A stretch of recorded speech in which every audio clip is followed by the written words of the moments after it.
Если приобрели на вторичном дом новый, мы хотим сразу сделать ремонт, тогда как быть? Без прописки нельзя, если хозяйка я. Если вы хотите сделать ремонт, и если вы являетесь хозяйкой этой квартиры, то, конечно же, можно.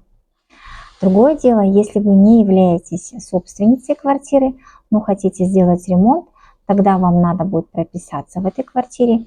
И начиная с 1 июля прописка должна быть как минимум год. Только тогда вы сможете сделать ремонт в этой квартире, взяв займ в нашем банке 50 на 50.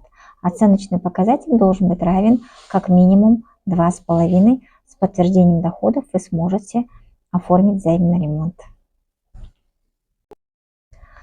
А я напоминаю, что нужно для этого. Для этого вы должны будете сделать оценку этой квартиры, сделать фотографии 10 на 15 от 6 до 10, 15 штук тоже можно, цветного качества обязательно, в распечатанном виде. Также составьте, пожалуйста, смету расходов на проведение ремонта. Естественно, с подтверждением доходов можно будет оформить займ на ремонт.